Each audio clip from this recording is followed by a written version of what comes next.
Most people think markets react to bad news. A weak number comes out, prices fall. A strong headline appears, prices rise. That explanation feels intuitive, and it's usually wrong. Markets don't move on what is obvious. They move on what quietly changes underneath. The risk is rarely the headline itself.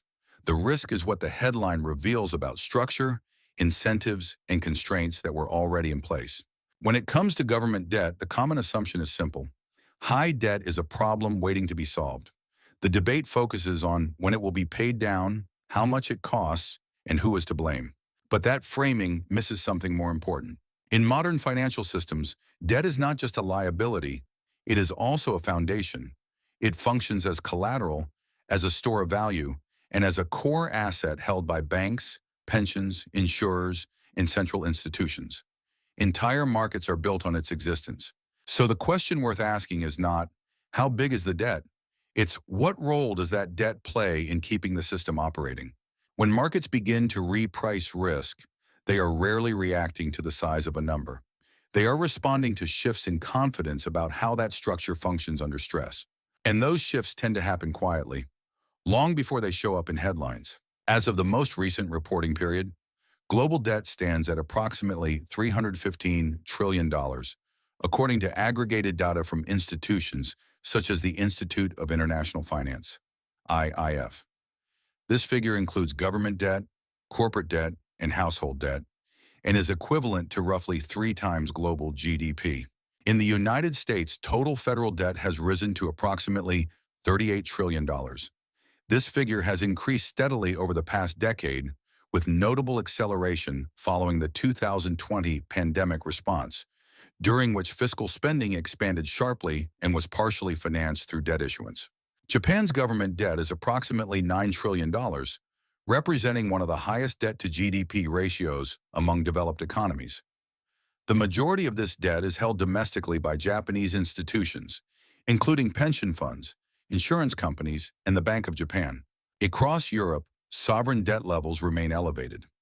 Major economies within the euro area continue to carry significant outstanding obligations, much of which is held by domestic banks and the European Central Bank through asset purchase programs initiated over the past decade. A key structural feature shared across these economies is that most sovereign debt is not scheduled for full repayment in the traditional sense. Instead, maturing bonds are routinely rolled over through the issuance of new debt. This practice has been standard in advanced economies for decades. Interest payments on this debt are funded primarily through tax revenues. In the United States, annual interest expense has approached $1 trillion, reflecting both the size of the outstanding debt and higher interest rates compared to recent years. Ownership of government debt is broadly distributed across institutional holders. These include pension funds, insurance companies, mutual funds, banks, and central banks. In several countries, a substantial portion of government bonds is held by public sector entities or central banks, effectively making part of the debt internally held. No major developed economy has announced plans to eliminate its sovereign debt entirely. Instead, fiscal frameworks focus on managing debt sustainability, typically measured relative to economic output rather than absolute repayment. These conditions represent a continuation of long-standing financial practices rather than a sudden policy shift or isolated event. The significance of rising sovereign debt is not limited to the headline number itself. What matters is how that debt functions within the financial system and how changes in its structure can create second-order effects across markets and institutions. At the most basic level, government debt serves 2 roles simultaneously. It is a liability for the issuer, but it is also a core asset for the financial system. Sovereign bonds are widely used as collateral in banking, derivatives markets, and liquidity operations. They form the backbone of balance sheets for pension funds, insurance companies, and central banks. This dual role creates a chain reaction. When governments issue debt, they provide the private sector with instruments that are considered low risk and highly liquid. These instruments enable leverage, risk management, and long-term savings. As a result, the availability of sovereign debt supports broader financial activity beyond government financing itself. The first-order effect of sustained borrowing is therefore stability, not instability. Markets rely on a steady supply of government bonds to function smoothly. Sudden reductions in issuance or aggressive debt repayment can, counterintuitively, reduce liquidity and strain financial institutions that depend on these assets. The second-order effects emerge when interest rates change. As rates rise, the cost of servicing existing debt increases for governments. At the same time, higher yields raise returns for bondholders, including pension funds and insurers that depend on predictable income streams. This creates a redistribution dynamic rather than a simple cost-benefit outcome. Institutions most directly affected by these dynamics are those with large, fixed-income exposures. Governments must adjust fiscal planning to accommodate higher interest expenses. Central banks must balance inflation control with financial stability. Asset managers must navigate valuation changes as yields move. Households and businesses are affected indirectly. Government spending priorities can shift as debt servicing consumes a larger share of budgets.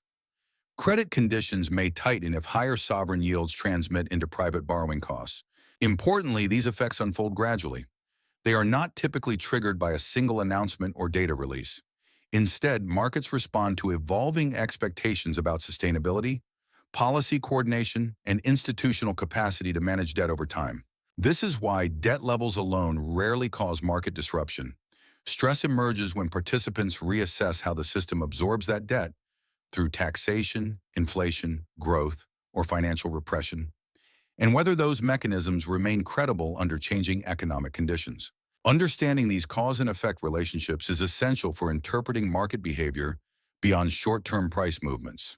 Periods of elevated government debt are not unique to the present environment. History provides several examples where debt levels rose sharply and remained high for extended periods.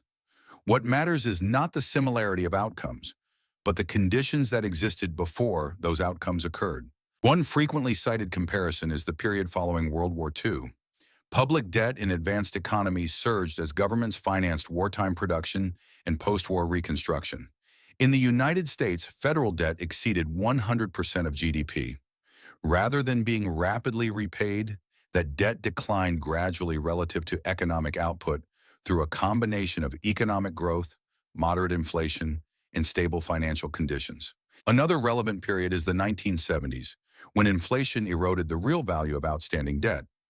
Governments did not eliminate nominal debt balances, but the purchasing power of those obligations declined. This adjustment occurred alongside volatile growth, commodity shocks, and changes in monetary policy frameworks. In contrast, the 1990s and early 2000s saw lower debt-to-GDP ratios in several developed economies, supported by globalization, demographic tailwinds, and productivity gains. Debt levels appeared manageable not because they were eliminated, but because economic expansion outpaced borrowing. What distinguishes the current environment is the interaction between high debt levels and institutionalized financial systems. Sovereign bonds now play a more central role in collateral markets, regulatory capital frameworks, and central bank operations than in earlier eras. This increases the system's reliance on debt as an operational tool, not merely a fiscal outcome. Additionally, demographic trends differ from past periods. Aging populations in developed economies place pressure on public spending and reduce labor force growth, affecting the capacity to grow out of debt in the same way as previous generations. Monetary policy frameworks have also evolved. Central banks now operate with broader mandates that include financial stability alongside inflation control. Asset purchase programs and balance sheet policies were not common tools in earlier periods of high debt. History therefore offers context, not a template. Elevated debt has been managed before, but the mechanisms that allowed adjustment, rapid growth, favorable demographics, or external shocks, are not directly replicable. Understanding what is different today helps filter emotional reactions without assuming predetermined outcomes. Rather than framing elevated debt levels as inherently positive or negative, a more useful approach is to consider conditional scenarios. These scenarios are not predictions. They outline how outcomes may differ depending on how key variables evolve. Bull case, orderly adjustment through stability. If economic growth remains resilient, and if inflation continues to moderate without a sharp slowdown, governments may be able to manage high debt levels without significant disruption. In this scenario, nominal growth outpaces the effective interest rate on government borrowing. Debt-to-GDP ratios stabilize or decline gradually, even if nominal debt continues to rise. Financial markets maintain confidence in sovereign bonds as reliable collateral and income-generating assets. Central banks are able to normalize policy cautiously, avoiding abrupt tightening that could stress public finances. Long-term investors, such as pension funds and insurers, benefit from predictable yields, supporting financial stability. Under these conditions, debt functions as a structural component of the system rather than a source of stress. Market volatility remains contained, and fiscal adjustments occur incrementally rather than abruptly. Base case, prolonged management, not resolution. If growth slows modestly, and if inflation remains above long-term targets but below crisis levels, debt is likely to remain elevated and actively managed rather than reduced. In this scenario, governments continue to roll over maturing obligations while adjusting fiscal priorities to accommodate higher interest costs. Debt servicing absorbs a larger share of budgets, but not enough to force immediate restructuring. Central banks balance inflation control with financial stability concerns, potentially maintaining higher policy rates for longer while using targeted tools to manage market stress. Bond markets remain functional, though more sensitive to policy signals. This environment favors patience and risk management. The system does not break, but it becomes more constrained. Financial conditions tighten gradually, and policy flexibility narrows over time. Bear case, confidence erosion and policy trade-offs. If inflation reaccelerates unexpectedly, or if growth weakens sharply while interest rates remain elevated, debt dynamics could become more challenging. In this case, governments face rising interest expenses without sufficient revenue growth.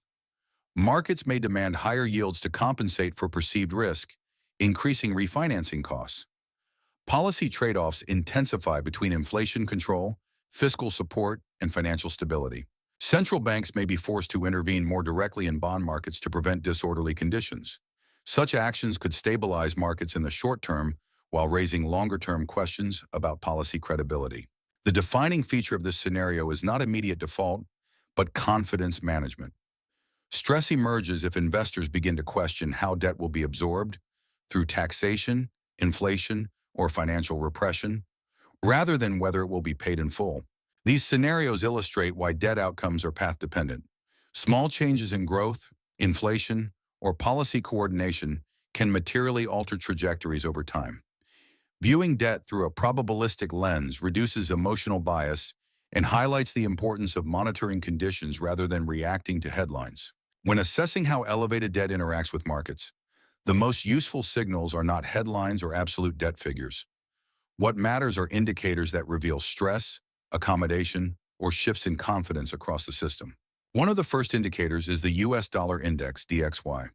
Sustained dollar strength can tighten global financial conditions, particularly for economies and borrowers with dollar-denominated liabilities.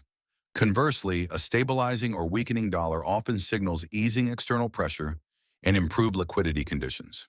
Treasury yields, especially at the long end of the curve, are another critical input. Rising yields reflect higher borrowing costs and changing expectations about inflation, growth, or fiscal sustainability.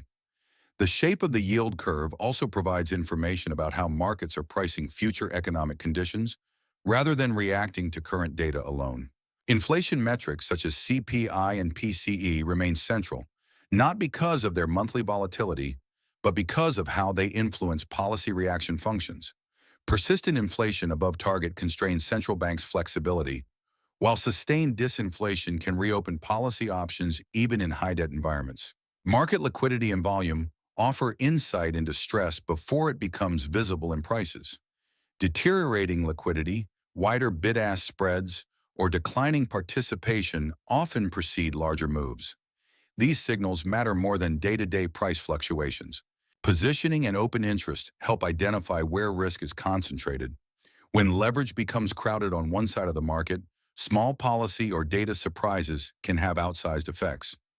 Monitoring how investors are positioned provides context for understanding volatility when it emerges. Finally, policy coordination between fiscal authorities and central banks is essential.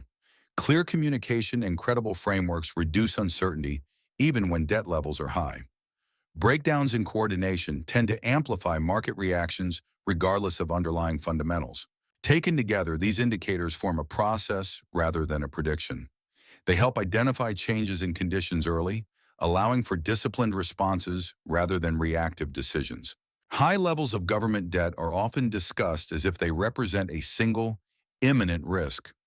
In practice, they are better understood as part of a broader system that evolves over time, shaped by policy choices, economic conditions, and institutional constraints. Debt does not fail all at once, and it does not resolve itself quickly. It is managed, sometimes well, sometimes poorly, through growth, inflation, fiscal adjustment, and financial policy. The outcomes depend less on the size of the numbers and more on how policymakers respond as conditions change. For investors and observers, the priority is not to predict a single outcome, but to remain attentive to shifts in structure, incentives, and credibility. Markets tend to signal stress early, often through subtle changes rather than dramatic events. This isn't investment advice. It's simply how I'm reading the environment right now. Risk management, patience, and long-term perspective matter more than reacting to headlines. Understanding the system reduces emotion, and that, over time, is one of the most valuable advantages you can have.